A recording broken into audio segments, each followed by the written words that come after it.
So what happens when a patriot's love for their country seems to slam right into the defense of their faith? We're going to dive into a really fascinating case study from French social media, all based on an analysis by a creator named Maji Dukacha. It's about a public figure who's all about national unity until he's put to the test. Okay, so let me introduce you to Ben Le Patriot. He's a French Muslim creator with, get this, hundreds of thousands of followers. His whole public message is about patriotism, coexistence. He's built a huge brand on trying to bridge these divides. And here's where it gets complicated. This is the central question, right? According to Okash's analysis, why would someone who champions French values, why would he seem to draw this really hard line when it comes to free speech about his own religion? Let's unpack that. All right, first things first, let's get a clearer picture of who we're actually talking about here. What's the public persona of Ben Le Patriot? So we're not talking about some small-time creator. Ben Le Patriot has a serious platform. He's got a massive following on TikTok. He's been on national TV. He even co-founded a whole movement. And his message is always super consistent. Be a proud French patriot and publicly call out anyone who gives your community a bad name. Okay, so now we get to the moment that kicked this whole thing off. It involves another creator, an ex-Muslim named Ali Babal, who gets invited to speak on a major French news channel, CNews. And what happens next? Well, that's where our story really begins. And this right here is the absolute core of the issue. On the left, you've got what Alibaba actually talked about for nearly 15 minutes, a deep dive critique of Islamic texts. But on the right, that's how Ben Le Patriot framed it in his response video. He boiled it all down to a bizarre segment about flatulence. 10 seconds. Seriously, out of a nearly 15-minute theological and philosophical discussion, that's how much time Ali Babal spent on one tiny anecdote about ablutions. And yet, Ben Le Patriot built his entire video takedown on just that little, totally out of context moment. And just look at what got swept under the rug. Ben's video completely sidestepped all of the heavy-hitting topics Alibaba raised, things like the death penalty for leaving Islam. Nope. Instead, he zeroed in on the one and only topic that he could easily make sound ridiculous, completely misrepresenting the entire interview. So you might be wondering, how did he do it?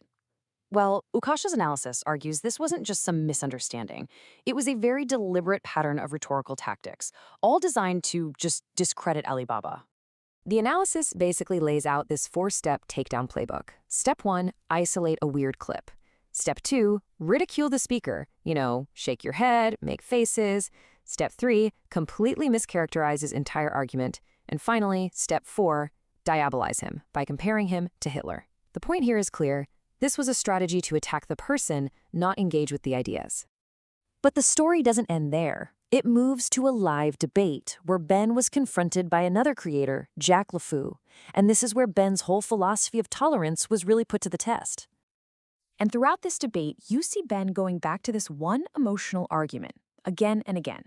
He says that any criticism of sacred ideas is by definition hurtful, and because it's hurtful, it threatens his goal of living together. But his opponent, Jack LeFou, he comes back with a totally different idea of what coexistence looks like. He argues that real tolerance isn't about liking or accepting other people's ideas. It's about defending their right to express them publicly, even if you find those ideas offensive. That, he says, is basically the cover charge for living in a free society. And this is where it gets really good. Jack sets this simple, elegant little trap. He asks a straightforward question. Is it wise to insult religions? And Ben agrees. No, he says, it is not wise. Boom, there's the pivot.